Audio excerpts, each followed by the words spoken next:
Welcome to Unlocked, where we at ADISA Certification demystify and explain the Legal Services Operational Privacy Certification Scheme, or LOCS 23.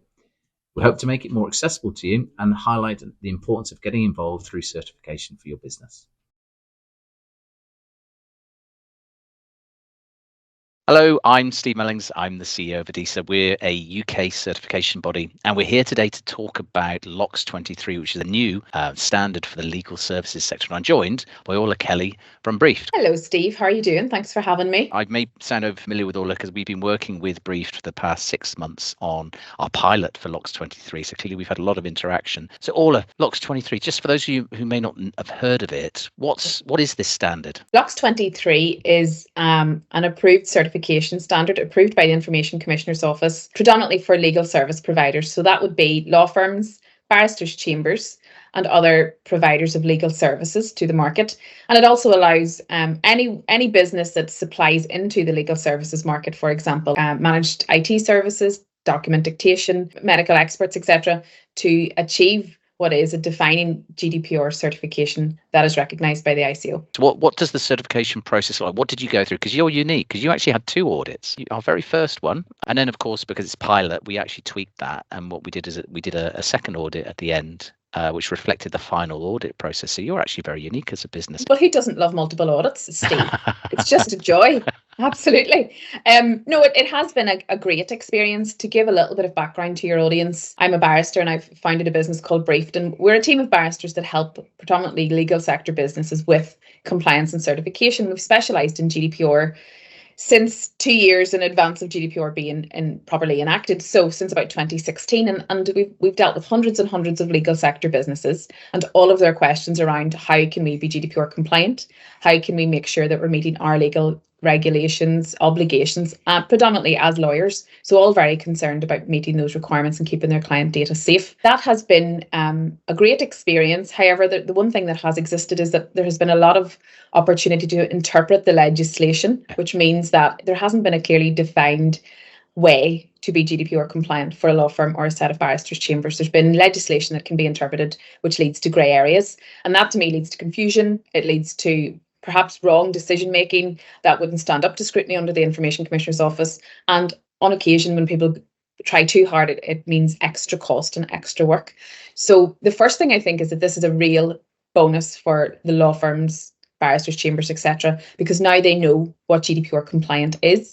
The Information Commissioner's Office will take this certification into consideration in the event that they have, or when they have, a data breach, as they're all too common. And there's lots of benefits that come from it. But I love the fact that there's it's moving away from a grey area and it's very definitive. So therefore, whenever the opportunity came up to be in the pilot, as a business ourselves, we own some software that barristers manage their cases on, some barristers and solicitors, and therefore obviously we have always taken the security of client information seriously. But with that overlay of being advisors into the legal sector on GDPR, we really need to be whiter than white. And to me, it was an opportunity to test the assumptions that we'd made and that we had been advising our clients on for the past 8 years. A little bit of an unknown, and whilst I was confident that we had done everything that we needed to do, it remained that we'd never been externally audited on that, and that was when you guys obviously stepped in about 6 months ago. And I should say there's another person who's critical to this discussion, which is Tim Hyman, who is from 224 Consulting, which is the scheme owner. Now, Tim wrote this and spent a long time developing this with the ICO. Capped off our caps to Tim because he's managed to get this criteria, as you say, approved by the regulator, which is really important. There are different ways of interpreting the written word. And what we have with LOCS 23 is an official interpretation. And that doesn't mean it's the only way of compliance, but it just means that it's one that has actually been approved, pre-approved. And so it's hugely beneficial when we are seeking compliance, but without concern, if that makes sense. How do you see the sector, the legal sector's general position today where GDPR compliance is concerned? Do you think we're doing enough? Do you think was it on good foundations, or do you feel that there's work to be done? Where's our maturity? I think that there's a spectrum, like all professions, where organisations will sit. I tend to work with the organisations that take it very seriously and work very hard to make sure that they're meeting their requirements. I do think that there's an intrinsic foundation that existed to the side of data protection law, which is confidentiality, and that every every lawyer that goes to law school is schooled on that and has been for decades and decades. And so what we typically find when we go into a law firm or a set of chambers is that whilst they may not have written down their policy around retention or other different policies that we would talk to them about, they do have a process that is internally understood and executed. So for us, it's not typically that they need to change behaviours very much. I think that the behaviours, for the most part, are very, very good and embedded in the profession. It's the governance that has not necessarily been there through the decades, and that has increased. I think everybody would accept that has increased through the years, and the work that's required is really distilling all of the good work that they do naturally embedded in their professionalism, and essentially creating a governance and framework around that so that they can prove that they are doing it. What we've found in some of the early evaluations of applicants, not specifically the pilots, was that you're right, they had the processes in place, but they weren't documented. Therefore they couldn't be assured, and they were infrequently used in some cases. And of course, that meant that when you went to use them, you were almost felt like you were having to write the process freehand, which is not what we want to be doing where we're building assurance.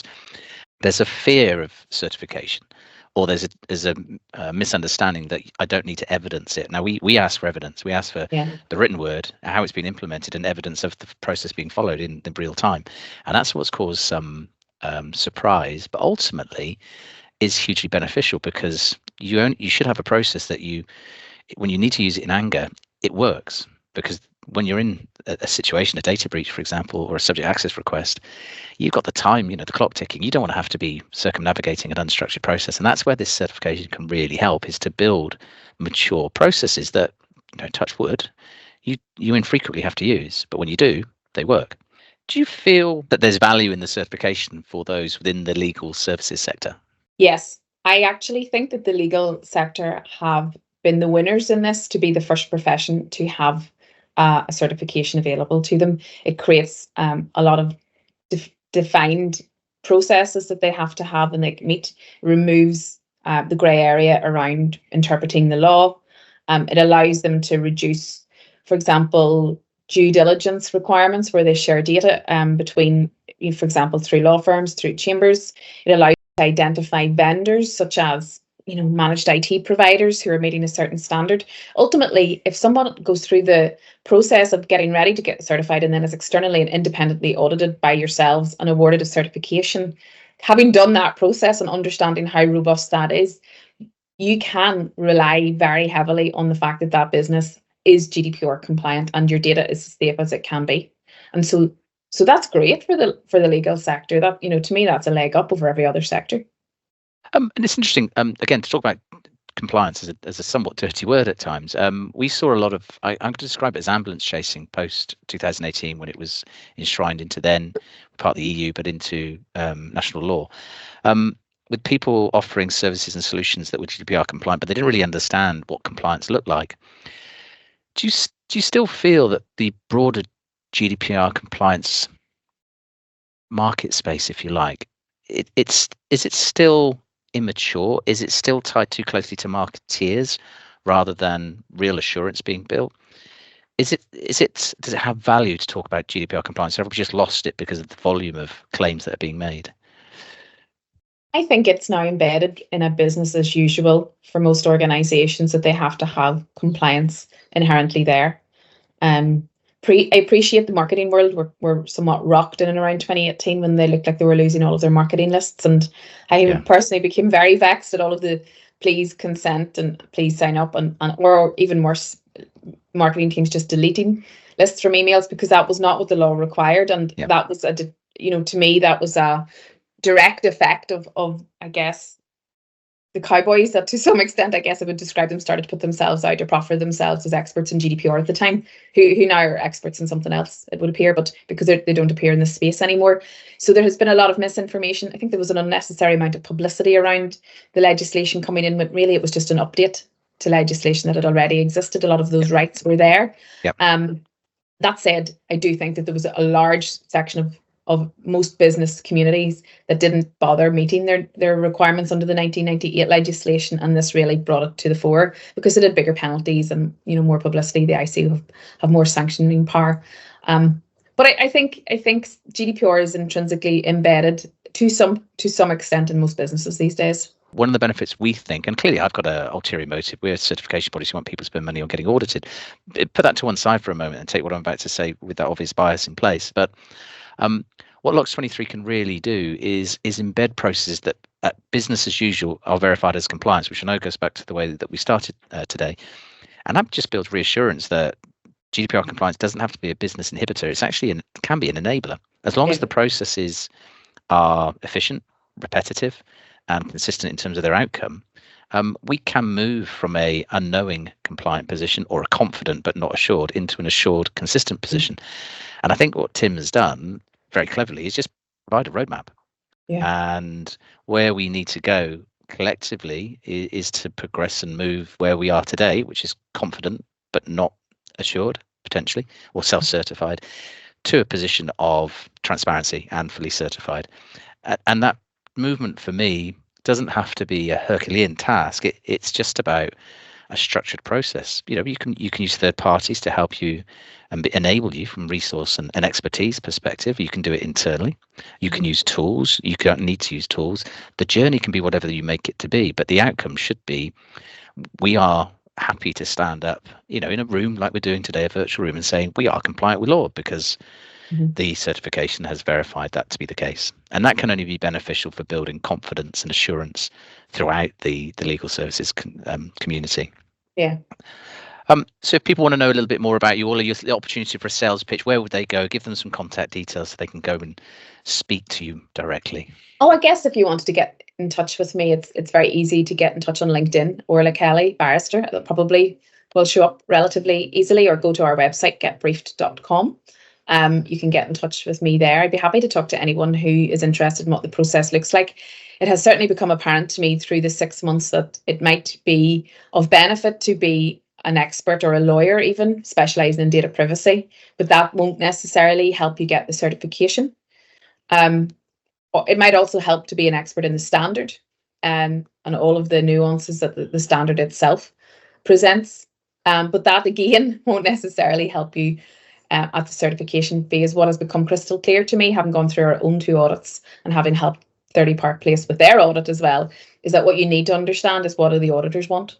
What is acceptable to the auditors? What do they interpret for you, I guess, to be fair? What do you interpret and your auditors interpret as the standard, and what evidence do you look for? So that I guess I would almost describe it as exam technique. You can study as much as you want, but unless you know how to answer the exam questions, you're going to struggle. And so that's where, if you're going to put time or money into getting LOCS, getting help, getting LOCS certified, I would do it in that space where people have experience of the audit process. That's pretty key. Brilliant. And I'll just finish just to top that up. Clearly, as the certification body, we're independent. But the one thing that we will say is, in any certification, regardless of LOCS or not, the mindset is really critical. And if applicants go into a certification process in the mindset of having to do it begrudgingly or not be willing to change to meet the requirements, it's a very difficult engagement. Where certification works really well is when the applicant goes into it in a very open way.